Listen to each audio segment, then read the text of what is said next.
데살로니가 전서를 우리가 오늘 공부할 텐데 데살로니가 교회가 어떻게 태동되게 되었는가 하는 그 내용을 이 사도행전 17장에서 다루고 있어요. 우리가 읽었던 대목이 바울이 데살로니가에 가서 거기서 복음을 전하고 교회를 세우게 되는 그런 과정들을 다루고 있습니다.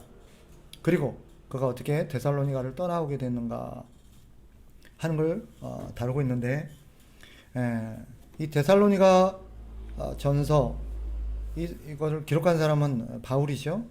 이 데살로니가는 마게도냐의 중심 도시입니다. 수도예요.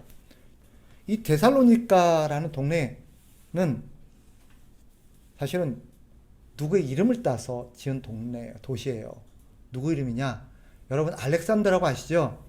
알렉산더의 이복 누이가 있었습니다. 이복 누이가 누구냐? 데살로니가예요. 그녀의 이름을 땄고요. 이 이복 누이가 누구하고 결혼하냐면 알렉산더가 죽고 나서 4명의 장군에 의해서 나라가 나눠지게 돼요. 그 중에 하나 카산더라는 장군이 있었습니다. 카산더와 알렉산더 이복 누이가 결혼을 해요. 그리고 이 카산더가 나중에 이제 헬라의 왕이었던 알렉산더가 죽고 나서 자식이 없이 죽었어요. 그러니까 그의 4명의 장군이 나라를 나눠 가졌는데, 저기 시리아 쪽을 가졌던 사람이 셀류쿠스라는 장군이고요. 그 다음에 아프리카 그쪽을 가졌던 사람이 프톨레미라는 사람이에요. 그리고 본토 이 지역을 가졌던 사람이 누구냐? 그 사람이 바로 카산다라는 장군입니다. 그 사람이 이 그리스 아테네 본토를, 헬라가 다른 말로 그리스잖아요. 같은 나라예요. 그쪽 지역을 장악했던 사람이 카산더입니다. 그의 아내가 알렉산더의 이복 누이고요. 그녀의 이름을 따서 지은 동네가라기보다도 그 도시를 그녀의 이름을 따서 데살로니가라고 붙이게 됩니다. 자, 바울이 이 지역에 복음을 전하러 가게 되죠. 2차 선교여행 때 이 지역을 가게 됩니다. 그런데 여기서 이 데살로니가에서 얼마를 머물렀냐? 그 2절에 사도행전 17장 2절에 보니까 거기에 들어가서 얼마 동안 있었대요? 새 안식일 얼마예요?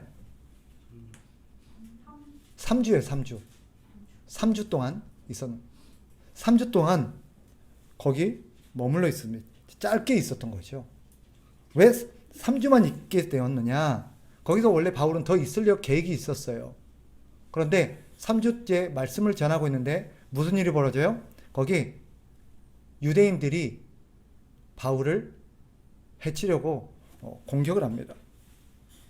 유대인들이 소동을 일으켜서 바울을 죽이려고 하자 불가피하게 디모데만 남겨놓고 데살로니가를 피신하게 되죠. 어디로 피신해요? 베레아로 피하게 됩니다. 그게 10절에 나오죠. 밤에 형제들이 곧 바울과 실라를 베레아로 보내니 그걸로 피신시켜요. 그래서 바울은 3주밖에 거기 있을 수가 없어요. 아주 짧은 시간 동안 거기서 사역을 하고 사람들 가르치다 보니까 충분하게 이 복음의 진리를 다 설명을 하지 못하고 떠나왔던 거예요. 이게 문제의 발단이 시작됩니다. 그러니까 바울이 거기서 복음의 진리를, 성경의 진리를 충분히 다 설명을 하지 못하고 떠나오게 됨으로써 그들이 이 종말론, 특히 마지막 이 종말론과 관련해서 오해를 하기 시작합니다. 그러면서 이제 문제가 발생하게 되고 바울이 거기에 편지를 보내게 되는 것이 이 데살로니가 전서라고 할 수 있겠죠. 내용을 우리가 보는 것처럼 디모데를 거기다 남겨놓고 급하게 베레아로 도망오게 됩니다. 그런데 베레아로 왔을 때도 어떻게 해요? 바울을 죽이려고 했던 유대인들이 따라와요. 그죠? 그래서 거기서도 바울을 해방하고 바울을 해치려고 하니까 바울이 거기 있다가 어디로 피합니까? 15절에 보니까 아덴까지 오게 됩니다. 아덴까지 와요. 그런데 바울이 아덴에 오면서 디모데를 14절에 보면 실라와 디모데는 거기 머물게 하죠. 그러면서 바울과 디모데를 다시 데살로니가에 보내요. 가서 뒷수습을 좀 하고 교회를 다 이렇게 좀 안정시키고 와라 하고 보내놓고 디모데가 돌아올 동안 아덴에서 기다리게 됩니다. 그리고 디모데가 나중에 돌아와요. 돌아와서 바울에게 소식을 전해주게 됩니다. 그때 어떤 소식을 전하냐? 바울이 아까 데살로니가에서 3주밖에 못 있었다 그랬잖아요. 3주 동안 있어서 바울이 급하게 오니까 교회가 유지가 됐는지, 또 그 교회가 그 핍박으로 인해서 와야 되고 그 사람들이 신앙을 버리고 다시 옛날로 돌아가지는 않았는지 걱정이 많이 됐었어요. 그런데 다행히 디모데가 와서 소식을 전해주는데, 다행스럽게도 데살로니가 교회 성도들이 신앙생활을 잘하고 있더라. 믿음을 잘 지키고 핍박 가운데서도 여전히 교회를 잘 지키고 있더라. 그리고 짧은 시간이긴 했지만 바울을 애틋하게 보고 싶어라 하고 바울을 이렇게 더 함께하지 못한 부분에 대한 안타까움들이 있다라는 얘기를 합니다. 그래서 바울 역시 그들에게 내가 너희들을 생각하고 있고 너희들을 간절히 보고 싶고 또 너에게 다시 가고 싶었는데, 내가 다시 돌아가서 너네들에게 좀 더 충분한 시간을 갖고 싶었는데 이 유대인들이 방해를 하고 노리고 있어서 못 갔다라는 거예요. 그런 얘기들을 바울이 하게 됩니다. 그리고 그래서 대신 디모데를 거기에 보내게 됐다 하는 얘기도 하죠. 그런데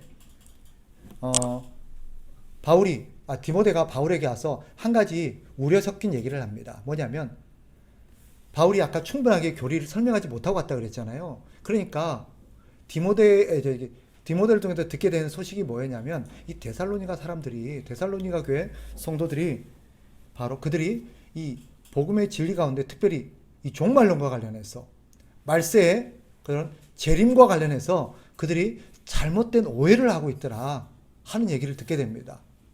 그래서 바울이 그 교회를 향해서 재림에 대한 바른 진리를 가르쳐주고 그들의 오해를 바로잡기 위해서 기록한 책이 데살로니가 전서예요. 그래서 데살로니가 전서에는 이 재림에 대한 이야기들을 아주 심도 있게 다루고 있습니다. 내용 크게 두 가지로 이루어져 있어요. 첫 번째는 그들에게 짧은 시간이지만 바울의 얘기를 듣고 믿음 생활 잘하고 있는 이 데살로니가 교회를 칭찬하고 격려하기 위해서 그런 내용들을 기록하고 있고요. 두 번째는 그들이 갖고 있는 재림에 대한 오해들을 바로잡기 위해서 바울이 이걸 썼다라는 것을 좀 알 수 있습니다.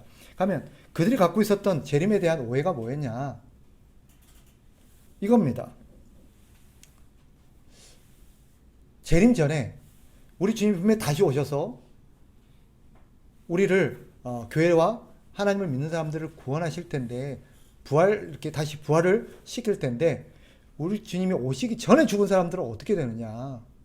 주님이 오시기 전에 죽은 사람들은 혹시 구원을 못 받는 거 아니냐? 부활하지 못하는 거 아니냐? 그들이 죽은 것은 혹시 죄의 대가로 인해서 하나님 앞에 버림받게 되는 게 아니냐라는 그런 오해들이 교회 안에 있게 됩니다. 그리고 또 이런 질문도 있죠. 우리 주님이 재림할 때 죽은 자들과, 이미 우리 주님이 오시기 전에 죽은 자들과 산 자들은 각각 어떻게 되느냐는 거예요. 우리 주님이 오시기 전에 죽어 있는 자들을, 이미 죽은 자들은 재림 때 우리 주님이 오시면 어떻게 되고, 아직 죽지 않고 살아있는 사람들은 또 어떻게 되느냐 하는 문제에 대해서 그들이 관심을 갖고 있었고, 마지막 한 가지 그죠. 그러면 우리 주님이 언제 오실지는 모르지만 주님이 다시 오실 때까지 우리는 그러면 어떻게 주님의 오심을 준비하고 있어야 되느냐, 우리가 해야 될 게 뭐냐 하는 부분에 대한 그런 궁금증들이 교회 안에 있었던 거예요. 바울은 데살로니가 전서를 통해서 그런 궁금증들에 대해서 답을 합니다. 그래서 다른 문제는 좀 차치하고 데살로니가 전서가 비중 있게 다루고 있는 재림의 문제를 우리가 조금 정리해 보면서 우리 안에도 있을지 모르는 그런 재림에 대한 오해들을 우리가 좀 정리할 필요가 있을 것 같아요. 재림 전에 죽은 자나 우리 주님이 오셨을 때 살아있는 자나 구원받는 것은 똑같습니다. 그리고 부활하는 것도 똑같습니다. 그런데 그러면 죽은 자와 산 자들은 어떻게 되느냐 하는 거예요. 바울의 설명에 의하면 뭐라고 말하죠? 먼저 죽은 자들이 다시 살아날 거래요. 죽은 자들이 살아나서 호련히 영화로운 몸으로 다시 살아나게 될 것이고, 그들이 주님을 보게 될 것이며 그 위에 살아있는 자도 몸이 영화롭게 바뀔 거라는 거죠. 그래서 공중에서 주님을 만나게 될 거다. 주님을 아련하게 될 거다라는 얘기를 합니다. 그런데 공중에서 주님을 만나게 된다라는 의미에 대해서 교회가 많이 오해를 했어요. 지금도 그걸 근거로 해서 휴거를 주장하는 사람들이 굉장히 많이 있죠. 그죠? 휴거가 일명 공중들림이라고 이렇게 설명이 되고 있는데 살아있는 자들이 예수님을 믿는 자들이 호련히 이렇게 주님이 재림의 나팔을 불고 재림할 때 공중에 쭉 들려 올려져서 공중에서 구름 가운데서 주님을 만나게 될 거다라고 문자 그대로 이해를 해요. 근데 그런 의미가 아닙니다.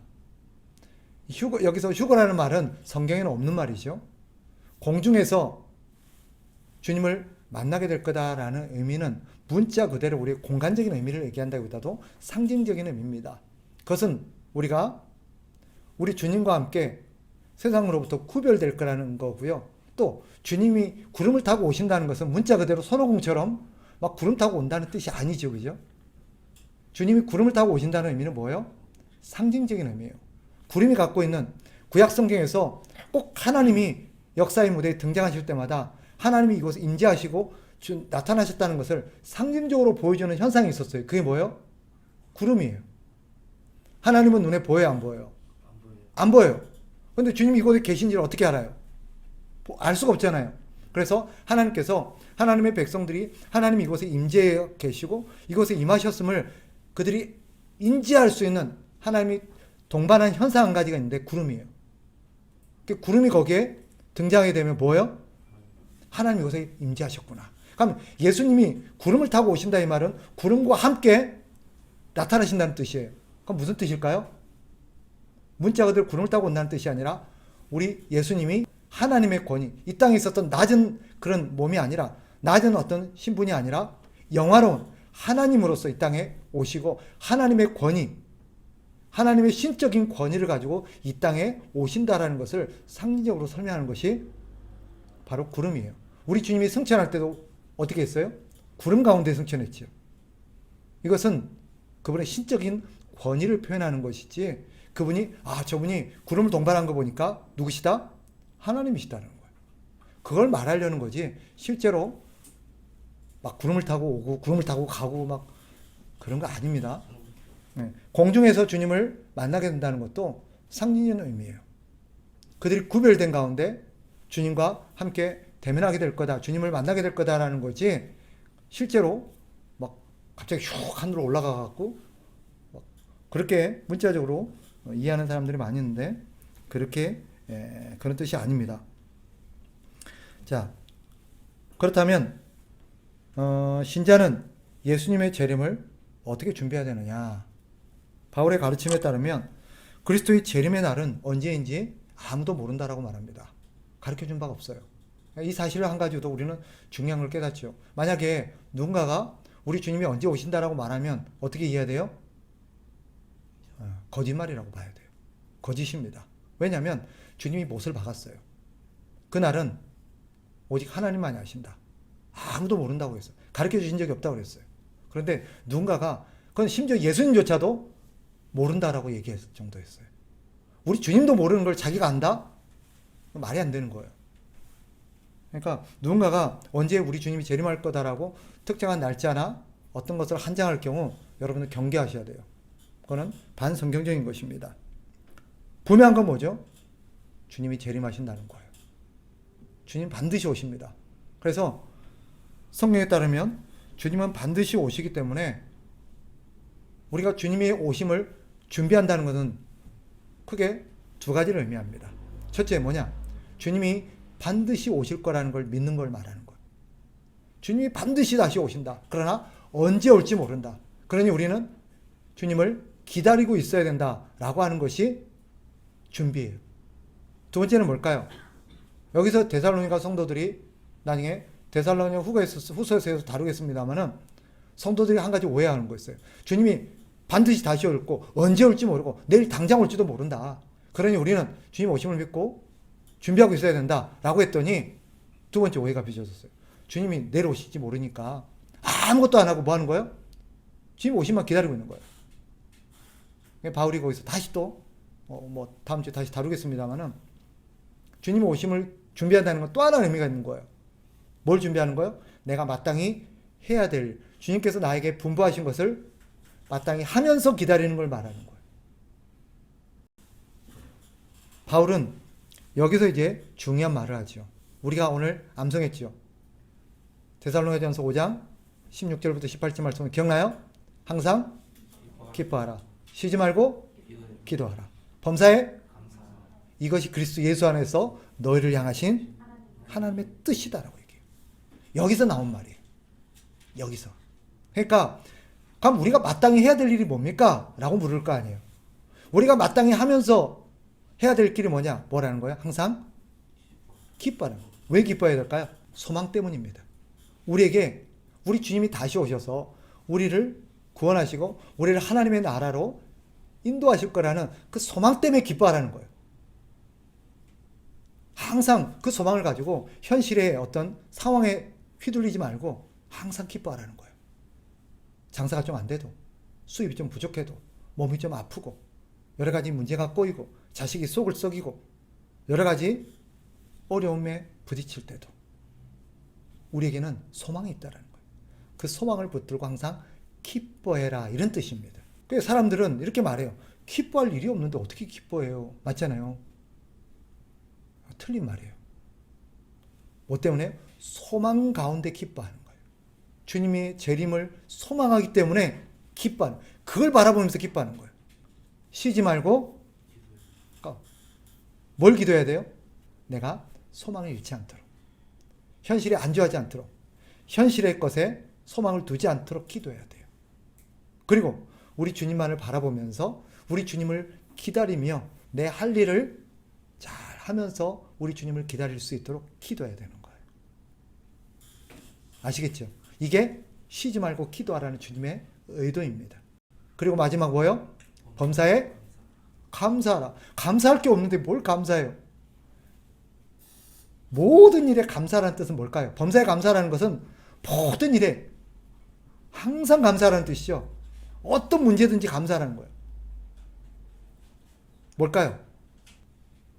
여기서 감사라는 것은 우리는 세상에 다 잃어버려도, 가진 게 없어도, 사람이 나를 다 떠나도 나에게는 누가 계세요? 우리 주님이 계시고 주님이 곧 나를 데리러 오실 거고, 그날 주님이 나를 모든 것 가운데 나를 온전하게 하실 것을 바라보기 때문에 항상 감사한 거예요. 주님이 계시기 때문에 감사한 거예요. 오실 주님이 계시기 때문에. 그리고 또 한 가지 뭐예요? 주님이 비록 몸으로는 나를 떠나 있지만 나와 함께 하시잖아요. 그리고 주님이 우리 가시면서 하신 약속이 있어요. 세상 끝날까지 내가 너희와 항상 함께 할 거다라는 그 약속을 내가 갖고 있기 때문에 주님이 나와 지금도 함께 하셔서 날마다 나의 필요를 채우시고 나를 돌보신다는, 주님이 나를 데리러 오시겠지만 그때까지 나를 내버려 두는 게 아니라 그 순간에도 나를 계속 돌보시고 나를 인도하실 거라는 걸 믿기 때문에 감사하는 거예요. 이게 항상 기뻐하라, 쉬지 말고 기도하라, 범사에 감사하라고 하신 주님의 의도입니다. 그 약속은 그리스도 예수 안에서 주어졌고요. 예수 안에서 성취가 되었고, 이것이 바로 하나님의 뜻입니다. 그죠? 그래서 이렇게 얘기할 수 있어요. 저한테 꼭 묻는 사람들이 있어요. 내가 어떻게 사는 게 하나님의 뜻일까요? 묻는 사람들이 있습니다. 그들을 향한 중요한 대답 중 한 가지가 데살로니가전서 5장 16절 18절이에요. 뭐 할까요? 항상 기뻐해라. 항상 기뻐하면서 사는 거다. 그리고 네가 항상 범사에 기도하는 거다. 항상 기도하는 거다. 그리고 항상 감사하면서 사는 거다. 이게 우리가 해야 될 거예요. 이게 저와 여러분을 향한 하나님의 뜻이에요. 데살로니가는 전서는 데살로니가 성도들을 향해서 이런 권면으로 막을 내립니다. 그래서 데살로니가 교회의 특징이 뭐였어요? 짧은 시간 바울이 사역했던 교회예요. 그러니까 바울이 얼마나 보고 싶었겠어요. 그래서 내용을 보면 바울이 내가 너희를 참 보고 싶다. 애틋하다라는 그런 얘기들을 하게 됩니다. 그리고 우리가 비록 짧은 시간이었지만 바울이 그들에게 다 설명하지 못함으로 오해가 빚어졌던 내용들, 특별히 재림과 관련된 내용들을 당부하지요. 설명하면서 항상 그들이 어려운 가운데서도 낙심하지 말고 항상 기뻐하고 쉬지 말고 기도하고 범사에 감사하면서 하는 것이 우리를 향하신 하나님의 뜻이다라는 것을 우리에게 데살로니가 성도들에게 전하죠. 이것이 곧 우리를 향한 하나님의 뜻이기도 합니다. 그래서 이 말씀을 여러분들이 가슴에 새기면서 오늘 우리가 암송했던 것처럼 항상 그래 날 향한 하나님의 뜻이 이거지. 항상 기뻐하고 쉬지 말고 기도하고 범사에 감사하는 거다. 그렇게 살아가는 저와 여러분 됐으면 좋겠어요. 오늘 여기까지 합시다.